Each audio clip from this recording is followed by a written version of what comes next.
2021 हड़ताल का साल बन गया है। जहां पहले किसान अपनी मांगों को लेकर अड़े थे, वहीं एक दिन पहले बैंक कर्मचारी भी हड़ताल पर बैठे थे और अब आज जीवन बीमा यानी कि LIC कंपनी के कर्मचारियों को भी समस्याएं आ रही हैं, जिसके लिए वो भी हड़ताल पर बैठ चुके हैं। इस वक्त मौजूद हैं लखनऊ के हजरतगंज स्थित LIC ऑफिस में, जहां पर LIC के कर्मचारियों का धरना प्रदर्शन जारी है। इनका कहना यह है कि सरकार हमारी संस्था के लिए IPO ला रही है, जो कि निजीकरण के लिए पहला कदम साबित हो सकता है। तो आइए चलते हैं और इनसे बातचीत करके जानते हैं कि सरकार से इनकी मांगे क्या है। सर, कब तक चलेगा ये हड़ताल?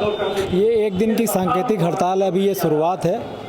हमारा जो मेन मुद्दा है, 42 महीनों से हम लोग का वेज रिवीजन नहीं हुआ है। हमारे 1,14,000 कर्मचारी हैं और हमारे ज्वाइंट फ्रंट के तरफ से ये आह्वान किया गया है। और दूसरा मुद्दा है जो सबसे ज्वलंत है, IPO के माध्यम से LIC का स्वरूप बदलने की जो भारत सरकार कोशिश कर रही है, उसके लिए हमने एक सांकेतिक अभी शुरुआत की है 18 तारीख से, और फिर अगला जो कदम होगा हमारा सेंट्रल यूनिट। IPO की अगर बात करें तो क्या ये भी कह सकते हैं कि IPO लाने से ये LIC का भी निजीकरण की तरफ पहला कदम हो सकता है? यस, ये पहला कदम है LIC को निजी। LIC आपको जानकर आश्चर्य होगा कि सन 1956 में मात्र 5 करोड़ की पूंजी से बनाई गई एक संस्था भारतीय जीवन बीमा निगम, उस समय 256 बीमा कंपनियां थीं।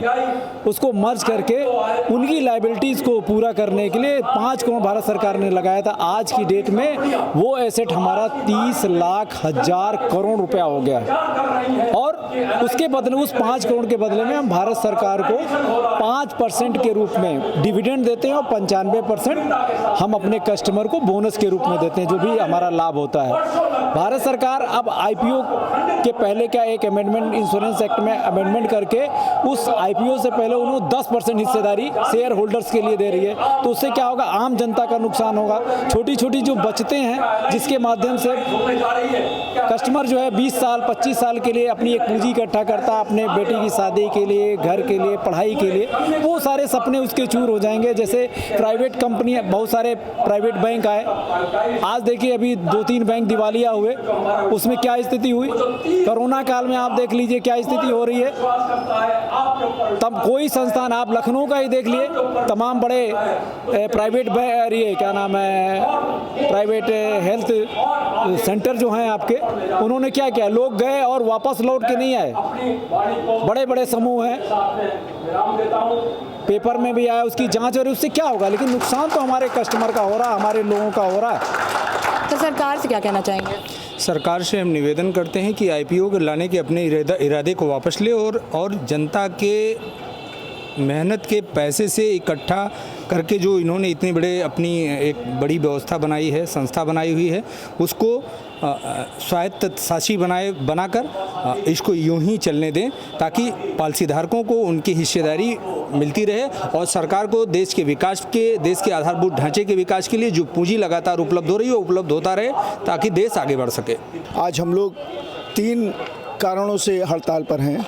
LIC में सबसे पहले जो 10% का IPO लाया जा रहा है, IPO पे हम लोगों का ये समझना है कि जो ऑर्गेनाइजेशन अपने आप में खुद समृद्ध है, जो ऑर्गेनाइजेशन हिंदुस्तान की रीढ़ की हड्डी है, जो ऑर्गेनाइजेशन 77% की शेयर के साथ, मार्केट शेयर के साथ सबसे अग्रणी है, आज भारत के तमाम सेक्टर, चाहे इंफ्रास्ट्रक्चर के जितने भी हों, चाहे इरिगेशन हो, सड़क हो, पुल हो, बिजली हो, हर जगह हमारे LIC उसको योगदान करती है, LIC अपना पैसा देती है। दूसरा, हमारा जो 74% का FDI हाइक है उसके विरोध में। और तीसरा सबसे मुख्य कारण ये है कि हमारे LIC कर्मचारियों का पिछले अगस्त 2017 से वेज रिवीजन ड्यू है। ड्यू क्या, ओवर ड्यू है, सुपर ओवर ड्यू है। आप सोचिए कि अगला वेज रिवीजन आने वाले अगस्त में हमारा ड्यू हो जाएगा। उसके बावजूद भी भारत सरकार के कानों पर जूं नहीं रेंग रही है और हमारे वेज रिवीजन को सेटल नहीं किया जा रहा है। क्या मुख्य कारण है आंदोलन? देखिए, आंदोलन का मुख्य कारण है कि हम देश की जनता को बचाना चाहते हैं। अभी एक अमेंडमेंट बिल लाई है मोदी सरकार, जिसमें इससे पहले प्रॉफिट का 5%, LIC के प्रॉफिट का 5% सरकार लेती थी, 95% पॉलिसी धारक को मिलता था। इस अमेंडमेंट बिल के आधार पे इस अमेंडमेंट बिल के आधार पर गवर्नमेंट ने आदेश कर दिया कि अब 10% की प्रॉफिट हम उनको और शेयर होल्डर्स को देंगे, बाकी जिनका पैसा लगा हुआ उनको खाली 90% की प्रॉफिट देंगे। ये आम जनता के साथ अन्याय हो रहा है। दूसरा, यही सरकार कुछ साल पहले कहती थी कि एफडीआई देश में नहीं आनी चाहिए। आज 74% इंश्योरेंस सेक्टर में एफडीआई ला रही है। एफडीआई के ज़रिए जो पैसा प्राइवेट कंपनियां आएंगी, आपका हमारा पैसा, हमारे देशवासियों का पैसे से जो प्रॉफिट कमाएंगी वो विदेशों में जाएगा। पर जैसे जो आईपीओ का मुद्दा है वो आम जनता को शायद ना समझ आए, तो मैं आपसे जानना चाहूँगी कि आप आईपीओ को एक्सप्लेन करें। आईपीओ के बारे में देखिए, आईपीओ जो मार्केट में लाया जाता है वो किसी भी इंस्टीट्यूशन द्वारा जब वो लाया जाता है तो उस इंस्टीट्यूशन की फाइनेंशियल पोजीशन को देखते हुए लाया जाता है। जब ये समझ में आ जाता है कि ये संस्था जो है अब ग्रो नहीं कर पा रही, इसमें डेवलपमेंट नहीं हो पा रहा, इसमें फ़ायदे नहीं होंगे और इसको हमें स्टेबल भी करना है, तो फिर मार्केट में शेयर आते हैं, आईपीओ आते हैं और मार्केट के द्वारा आईपीओ के ज़रिए से कंपनियाँ पैसा कलेक्ट करती हैं और अपने को मजबूत करती हैं। और जैसे जैसे उसमें प्रॉफिट अर्न होता है उसके अकॉर्डिंगली वो शेयर मार्केट में जब चला जाता है, लिस्ट हो जाता है, तो उसके हिसाब से वो अप एंड डाउन होता है। तो इसी तरह की स्थिति के लिए भारतीय जीवन बीमा निगम का जो भारत सरकार की अपनी हिस्सेदारी है उसमें से वो अपना आईपीओ लाने का उसने ऐलान किया है। अब इस वित्तीय संस्थान का जो एशिया की बिगेस्ट फाइनेंशियल इंस्टीट्यूशन है, इस समय 30 करोड़ करीब पॉलिसी धारक हैं, 11 लाख अभिकर्ता हैं, कर्मचारी हैं, अधिकारी हैं, विकास अधिकारी हैं, सभी लोग हैं। उस हिसाब से 5,000 करोड़ रुपए की जो डिविडेंड से यात्रा शुरू कर दी निगम ने 56 में, वहाँ से लेके हम लास्ट ईयर 29,000 करोड़ रुपए तक भारत सरकार को डिविडेंड अभी दे के आए। जैसा कि आपने देखा कि एलआईसी के कर्मचारियों की समस्या भी निजीकरण है।